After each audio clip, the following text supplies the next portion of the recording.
Guys आज हम बातें करने वाले हैं it's okay to be not okay Korean drama series की एपिसोड 2 की हिंदी एक्सप्लेनेशन की। तो इसी के साथ let's start the video.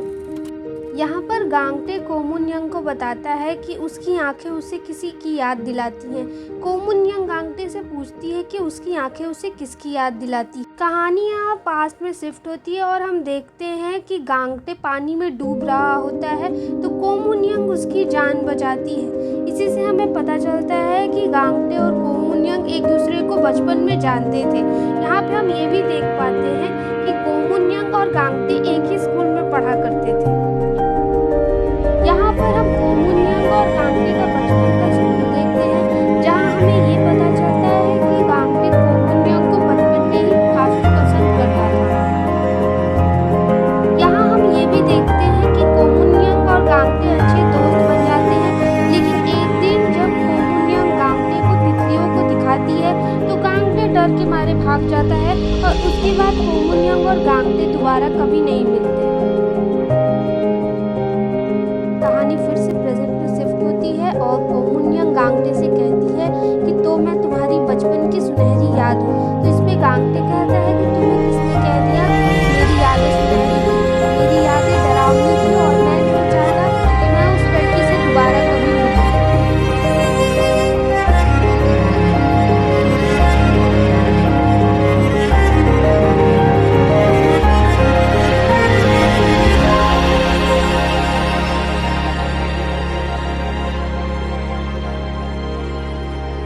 Next scene में हम देखते हैं कि मैनेजर ली यहाँ पे आ गया रहता है।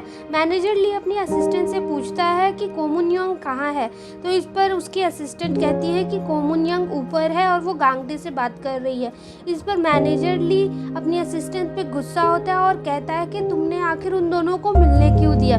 और ये इतना कहकर मैनेजर ली ऊपर चला जाता है। यहाँ पर कोमुन यंग और गांगटे एक दूसरे से बातें कर रहे होते हैं, तभी गांगटे वहाँ से जाने लगता है। इतने में मैनेजर ली और उसकी असिस्टेंट वहाँ पे आ जाती है। मैनेजर ली गांगटे से कहता है कि अब मुझे आने में थोड़ी देर हो गई, उसके लिए माफ़ करना, मैं आपके लिए कुछ तोहफे लेकर आया हूँ। इस पर गांगटे कहता है कि मुझे तोहफे नहीं चाहिए। तभी मिस्टर ली कहते हैं कि हाँ मुझे याद आया, आपने तो मुझसे कहा था कि आपको कोमुन यंग का ऑटोग्राफ चाहिए। सुनते ही कोमुन यंग अपनी बुक का लेटेस्ट एडिशन निकालकर उस पर ऑटोग्राफ साइन करती है और गांगटे को दे देती है। गांगटे वो ऑटोग्राफ लेकर जाने वाला ही रहता है, तभी पीछे पीछे मिस्टर ली वापस आते हैं और उसे एक तोहफा देते हैं। उस तोहफे में पैसे रहते हैं। गांगटे वो पैसे लेने से इनकार कर देता है। तो इस पर मिस्टर ली कहते हैं कि आप चाहे तो उसे अपने अगल बगल वालों से बांट भी सकते हैं। और इतना सुनकर गांगटे उन पैसों को नीचे गिराने लगता है, तभी मिस्टर ली उसे रोक लेते हैं और गांगटे उन्हें कहता है कि उसे पैसों की ज़रूरत नहीं है, हो सके तो वो दोबारा उसे कांटेक्ट करने की कोशिश ना करे। सीन इसी के साथ ख़त्म हो जाता है और हम नेक्स्ट सीन में देखते हैं कि कोमुन यंग अपनी बालकनी से गांगटे को जाते हुए देख रही होती है। वो अपने मन ही मन में कहती है कि मुझे ये लड़का बहुत ही ज़्यादा पसंद है और मुझे ये लड़का किसी भी कीमत पे चाहिए। तभी वहाँ पे उसकी असिस्टेंट आ जाती है और कहती है कि आप ये क्या कर रही हैं। इस पर कोमुन यंग कहती है कि इससे तुम्हें कोई मतलब नहीं होना चाहिए, तुम जाकर अपना काम करो। इधर हम गांगटे को देखते हैं जो बुक खोलकर उसमें ऑटोग्राफ को पढ़ रहा होता है। कोमुन यंग ऑटोग्राफ में लिखी रहती है कि कल उसकी बुक की ओपनिंग सेरेमनी है और वो चाहती है कि वो अपने भाई को लेकर उस ओपनिंग सेरेमनी में आए। इधर हम देखते हैं कि गांगटे का दोस्त और सांगटे आप बैठकर खाना खा रहे होते हैं। तभी वहाँ पे गांगटे का कॉल आ जाता है और वो बोलता है कि उसे कोमुन यंग का ऑटोग्राफ मिल गया है। ये सुनकर सांगटे बहुत ही ज़्यादा खुश हो जाता है। नेक्स्ट सीन में हम गांगटे के दोस्त को देखते हैं। नामटे का दोस्त एक रेस्टोरेंट चलाता था। यहाँ पर उसकी दोस्त नामजूरी आई हुई रहती है। इस सीन में हमें ये पता चलता है कि नामटे का दोस्त और नामजूरी और गांगटे एक दूसरे के साथ ही पढ़ा करते थे। ये तीनों बचपन के दोस्त थे। इधर हम सांगटे और गांगटे को देखते हैं। सांगटे अपनी बुक और ऑटोग्राफ को देखकर बहुत ही ज़्यादा खुश रहता है। वो बहुत ही ज़्यादा एक्साइटेड रहता है कल के बुक सेरेमनी में जाने के लिए। वो काफ़ी सारी प्रिपरेशन कर रहा होता है। इधर हम देखते हैं कि गांगटे का दोस्त नामजूरी को बताता है कि सांगटे और गांगटे भी यहीं पे रहते हैं, लेकिन गांगटे अब किसी से दोस्ती नहीं करना चाहता है। गांगटे अपने भाई को लेकर बहुत ही ज़्यादा परेशान रहता है। गांगटे हमेशा पैसों की चिंता में रहता है क्योंकि उसे अपने भाई की अच्छी इलाज करवानी है। इधर हम देखते हैं कि कोमुन्यंग अपने मैनेजर्स और असिस्टेंट के साथ मीटिंग कर रही होती है। यहाँ पर दिखाया जाता है कि कैसे कोमुन्यंग बड़े बड़े पब्लिशर्स को रिजेक्ट कर देती है। यहाँ पर हम ये भी देखते हैं कि कोमुन्यंग अपनी असिस्टेंट को गांगटे के बारे में पता लगाने को कहती है। वो कहती है कि मुझे गांगटे के बारे में सारी डिटेल्स चाहिए। यहाँ हम देखते हैं कि गांगटे नामजूरी से मिलता है और नामजूरी उसे हॉस्पिटल के बारे में बताती है। वो कहती है कि सोनजिन सिटी में वो जिस हॉस्पिटल में काम करती है वो हॉस्पिटल बहुत ही अच्छा है। वहाँ 8 दिनों की छुट्टी भी मिलती है और पैसे भी ज़्यादा मिलते हैं। तभी कहानी पास्ट में शिफ्ट होती है और हमें पता चलता है कि गांगटे और सांगटे बचपन में सोंगजिन सिटी में ही रहते हैं। इस सिटी में उसकी माँ का मर्डर हो जाता है और उसके बाद ही ये दोनों इस सिटी को छोड़ देते हैं। जब पुलिस उनसे पूछती है कि उसकी माँ का मर्डर किसने किया, तो सांगटे कहता है कि तितलियों ने उनका मर्डर किया और इसीलिए आज भी सांगटे तितलियों से डरता है। कहानी प्रेजेंट में शिफ्ट होती है और गांगटे नामजूरी से कहता है कि वो शहर में नहीं जाना चाहता है, वो यहीं पे ठीक है। नेक्स्ट सीन में हम कोमुन्यंग को देखते हैं जो कि कल की प्रिपरेशन कर रही होती है। वो बार बार गांगटे को याद कर रही होती है। नेक्स्ट डे हम देखते हैं कि सांगटे कोमुन्यंग के कॉन्फ्रेंस में जाने के लिए अच्छे से तैयार हो रहा होता है। यहाँ हमें ये पता चलता है कि सांगटे को कोमुन्यंग बहुत ही ज़्यादा पसंद रहती है। उसे उसकी बुक्स बहुत ही पसंद रहती हैं। यहाँ पे गांगटे अपने दोस्त को कॉल कर रहा होता है ताकि वो सांगटे को कोमुन्यंग के कॉन्फ्रेंस में लेकर जाए, लेकिन उसका दोस्त बियर पी के बहुत ही ज़्यादा बेहोश हो जाता है और वो उसका फ़ोन नहीं उठाता है। इसीलिए लास्ट में गांगटे को ही सांगटे को कोमुन्यंग के कॉन्फ्रेंस में लेकर जाना पड़ता है। सांगटे कोमुन्यंग के कॉन्फ्रेंस में जाके बहुत ही ज़्यादा खुश रहता है। यहाँ पे हम देखते हैं कि एक बहुत ही बड़ा पब्लिशर मिस्टर ली से कहता है कि आज मूनयंग इतनी बड़ी स्टार बस उसकी वजह से है, क्योंकि अगर उसने एक भी निगेटिव रिव्यू लिख दिया तो मूनयंग का करियर ख़त्म हो जाएगा। यहाँ पर हम देखते हैं कि सांगटे एक बच्चे का डायनासोर सूट देखकर बहुत ही ज़्यादा एक्साइटेड हो जाता है और वो उसे छूने लगता है।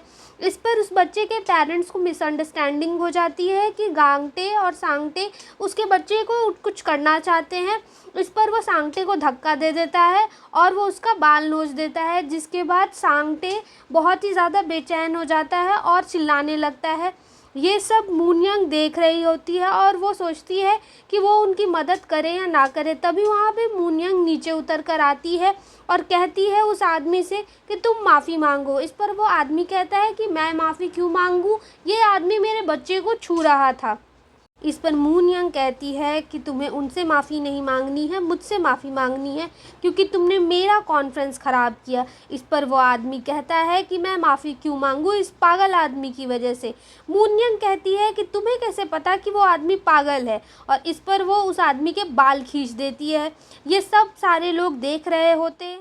इधर हम मूनयंग को गांगटे से बातें करते हुए देखते हैं। तभी वहाँ पे वो पब्लिशर आ जाता है। नेक्स्ट सीन में हम मिस्टर ली को देखते हैं जो कि अपने असिस्टेंट पर बहुत ही ज़्यादा गुस्सा रहता है। वो अपने असिस्टेंट से कहता है कि जब तुम्हें पता है कि मूनयंग किस दिमाग की है तो तुम्हें हमेशा मूनयंग के साथ रहना चाहिए था ना। तो इस पे असिस्टेंट कहती है कि वो तो बस थोड़ी ही देर के लिए बाहर गई थी। सीन फिर से मूनयंग और गांगटे पे शिफ्ट होता है। यहाँ पर वो आदमी गांगटे से कहता है कि तुम इस लड़की से बच के रहना, ये लड़की बहुत ही ज़्यादा मनहूस है, क्योंकि इसकी माँ ने बहुत कम उम्र में आत्महत्या कर ली थी और इसके पिता भी आज एक मेंटल वार्ड में भर्ती हैं। इस पर मूनयंग बहुत ही ज़्यादा गुस्सा हो जाती है और वो उस आदमी के पीछे जा रही होती है। तभी उसे गांगटे रोक लेता है और कहता है कि उसके पीछे मत जाओ, लेकिन फिर भी मूनयंग उसके पीछे जाती है। यहाँ पर मूनयंग उस आदमी को धक्का दे देती है। ये सब गांगटे देख लेता है और वो मूनयंग के पीछे जाता है। वो मूनयंग को समझाता है कि तुम्हें अपने गुस्से पे कंट्रोल करना होगा, नहीं तो तुम्हारे लिए बहुत बुरा होगा। और वो मूनयंग को गुस्से पे कंट्रोल करने के लिए एक टेक्निक भी बताता है। वो कहता है कि जब भी तुम्हें गुस्सा आए तुम गहरी सांस लो और खुद को हग करो, इससे तुम अपने गुस्से को कंट्रोल में रख पाओगी। इस पर मूनयंग कहती है कि उसे अपने गुस्से को काबू में रखने की कोई ज़रूरत नहीं है, क्योंकि वो अपनी मुसीबतों का सामना करती है, उससे बचकर नहीं भागती है।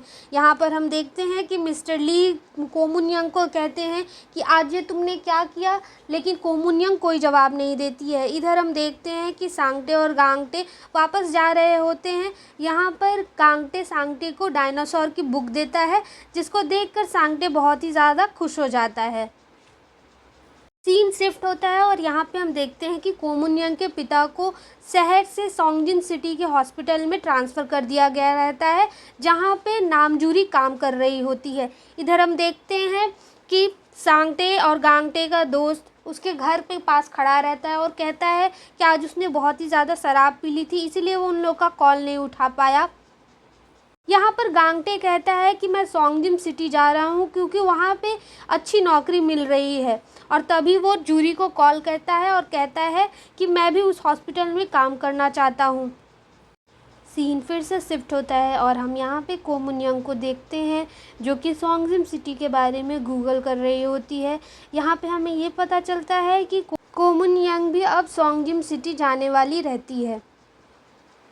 इधर हम मैनेजर ली को देखते हैं, जो कि कल के हुए ड्रामे के बाद लोगों के कॉल्स को अटेंड कर रहे होते हैं। मीडिया में बहुत ही ज़्यादा बवाल रहता है, क्योंकि कोमुनयंग को हांस क्रिश्चियन अवार्ड मिलने वाला था, लेकिन कल जो उसने किया उसके बाद लोग कहते हैं कि एक ऐसी पागल औरत को यह अवार्ड नहीं मिलना चाहिए। इधर हम देखते हैं कि गांगटे सोंगजिन सिटी आ गया रहता है और वो वहाँ पे ओके साइकेट्रिक हॉस्पिटल में काम भी करने लगता है। इधर मूनयंग भी सोंगजिन सिटी आ गई हुई रहती है। उसे मैनेजर ली का कॉल आता है और वो मैनेजर ली से कहती है कि क्या तुमने जो रेड शूज़ की कहानी पढ़ी है। उस रेड शूज़ में एक छोटी सी लड़की रहती है, जिसे उसके एक रेड कलर की शूज़ मिलती है, जिस शूज़ को पहनने के बाद वो हर जगह डांस करने लगती है। और मुझे भी अब वो रेड शूज़ मिल गए हैं और इसीलिए मैं सोंगजिन सिटी जा रही हूँ। यहाँ पर हम देखते हैं कि कोमुनयंग सोंगजिन सिटी के हॉस्पिटल में जाती है और वो वहाँ पे गांगटे को देखती है।